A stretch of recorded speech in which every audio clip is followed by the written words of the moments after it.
ဒီနေ့မို့တော့ဖိလစ်ပိုင်နိုင်ငံသား insertion ချောင်းနဲ့မြန်မာနိုင်ငံသားဘာမီချောင်းတို့ရဲ့15သိန်းရဲ့ချောင်းဖိုင်ဝမ်ပွဲကြီးကိုကြည့်ရှုခန်းစားကြတော့မှာပဲဖြစ်ပါတယ်အားလုံးသိကြတဲ့အတိုင်းပဲ insertion ချောင်းကတော့ YouTube မှာ follower 2 သန်းကျော်ရှိပြီးတော့ in game မှာဆိုရင်ကျွန်တော် just no limit တော့ပို့ပြီး popularity ပို့ပြီးမြင့်ပါသေးတယ် oh my god ဒီလိုမျိုးကျဲတဲ့ချောင်းကလေးကိုကျွန်တော်မြန်မာနိုင်ငံသားဘာမီချောင်းကလုံးဝအနိုင်ဆော့ပြသွားနိုင်မလားဆိုတော့ချက်စောင့်ကြည့်လိုက်ကြတော့ကောင်းယူ let's go ဒီဗီဒီယိုလေးမဆက်ခင်ထုံးစံတိုင်းကျွန်တော်ကိုအားပေးတယ်ဆိုရင်ဗီဒီယိုလေးကို VPN လေးချိန်ပြီးတော့မှဆက်ကြည့်ပေးကြဖို့အတွက်ကျွန်တော်တောင်းဆိုချင်ပါတယ်ခင်ဗျာ like လေးပေးခဲ့လို့ရတယ်ဆိုရင်လည်း like လေးနှိပ်ခဲ့ကြပါဦး let's go ကဲမြင်တဲ့အတိုင်းပွဲလေးစပြီးကျွန်တော်မြန်မာနိုင်ငံသားနဲ့ဖိလစ်ပိုင်နိုင်ငံသားနဲ့ဘယ်သူကချောင်းဖို့ကောမလဲဆိုတော့ကျွန်တော်ကြည့်ရမယ်ပွဲလေးကတော့စီးမီးကရိုးရှင်းတယ်ဗျာသိလား3ပွဲဆော့ရမယ်2ပွဲနိုင်တဲ့လူကနိုင်မယ်ဗျာပြီးကြတော့ကျွန်တော် 5k ရတဲ့သူကပွဲကိုနိုင်မယ်အေးစေးလေးပဲဆွဲကြောင်းလို့တော့ရင်သူမြတ်တာဝါအိုးရောက်ဖလစ်ကပေးလိုက်တာရောက်ရင်အိုးရောက်ရေး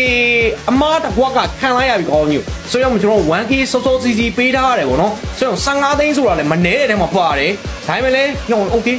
ငါ့ကိုမားပြီးချင်းငါထင်နေတာဝါလေးရောက်လောက်တဲ့အနေထားလေးတာဝါလေးရောက်လောက်တဲ့အနေထားလေးခေါင်းကြီးလို့ရ 2k တော့ရသွားပြီကျွန်တော် 3k ကျန်တယ်ပေါ့နော် 3k ကျန်တယ် okay ရောက်ရင်ဟုတ်တယ်ချော့ကန်လိုက်ပြီဒါပေမဲ့ damage အများကြီးထွက်မသွားဘူး damage အများကြီးထွက်မသွားပြန်ကန်နိုင်မလားကျွန်တော်ချက်ကြည့်ရမယ်တာဝါတော့ပေးထားတယ် first tower okay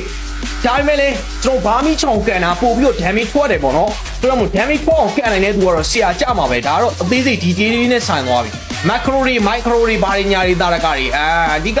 5/5 မှာနေ macro တွေ micro တွေမလို့ကောင်းရောအဓိကဒါမျိုးဘာ1ပွဲတွေမှာလည်းသိရမလား damage ထွက်အောင်တစ်ချက်လေးထိုးတာအစဘာကညာအစဒါမျိုးကွက်တွေစောက်ရမ်းလို့တာဗျာသိလားဘာကြီးဘာမီချောင်းတော့8တကွက်ကတော့ကောင်းသွားတယ်ပေါ့နော်ဆိုတော့ 2k ပေးထားရတာတောင်မှ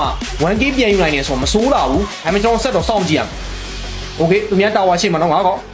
တာဝါရှိမှာနော်အေးရောက်ကားအဲ့ဒါကိုကြောက်တာငါအဲ့ဒါကိုကြောက်တာဒါပေမဲ့လေတာဝါလေးရောက်သွားတဲ့အချိန်မှာဖုံးပြန်ကန်လိုက်တယ်ဟုတ်တယ်ခင်ဗျာကျော်အမ damage ထွက်တယ်မြင်လားအိုးရောက်ရေး flicker ဒါပေမဲ့လေမြင်လားအကြီးကဘာမီချောင်းကန်ရင် तू က damage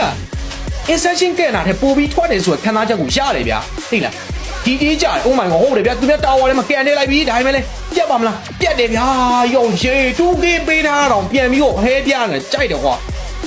ဘောကြတာခေါင်းကြီးလို့ဘောကြတယ်ရောက်ရင်သူများတာဝါရှိမှာငါကောဟုတ်တယ်အလားလေးနဲ့ recall လေးအိုးတဲ့ပဲခေါင်းကြီး 4k ရနေပြီနော် 2k ပေးထားနေ 4k ပြန်ယူလာဟာဒီဘက်တကယ်ကျန်းနေဘဲကွာနော်ရောက်သူများတာဝါလဲနော်ငါကောအိုးရောက်လွဲသွားတာ insertion လွဲသွားပြီ insertion လွဲသွားပြီငါကောမင်းဒီတကယ်ဆိုရင်မင်းမို့မှာနော်မင်းမို့မှာနော်ဒီတကယ်ဆိုရင်ဘာမှလုံးမရတော့ဘူး insertion ငါကောမင်းမှားမယ်နော် use side နော်ဒီလိုမျိုးချောင်းပါဝမ်းပွဲ15သိန်းဆိုလည်းမနေဘူးနော်ငါကောအိုးရောက် recall ပြရတယ် recall ပြဒါ mind game ဖြစ်သွားပြီ mind game ဟောထန်လာတယ်အိုးရောက် damage ချော့တယ်မြင်လားဒီကာရောက်ရှေးသွေးတစားတဲ့ရောက်ရေး 5k ကောင်းညွန်ပြီးသွားပြီဒါ game 1ပြီးသွားပြီကောင်းကြီးတို့game 1ပြီးသွားပြီဘာမှချောင်းကန်ရင်များပို့ပြီးတော့ damage ထွက်အောင်သူကန်ပြနိုင်တယ်ပေါ့ဒီဒေးပို့ပြီးကြတယ်ဗျာသိလားသူကန်တာထိုးချက်လေးတွေကတစ်ချက်ဆိုလည်းတစ်ချက်မိုင်းတယ်ဆိုတော့ကျွန်တော် game 2 set ကြည့်ရမယ် game 2 တစ်ချက်ရှိုးလိုက်ဆိုတော့ game 1 game 2ကိုကျွန်တော်နိုင်ပြီဆိုရင်တော့ဒီမှာအနိုင်ပဲပေါ့နော်လုံးဝအနိုင်ပဲကျွန်တော် item ဘေးတွေရောမြင်တဲ့အတိုင်းပဲသူတို့စောတဲ့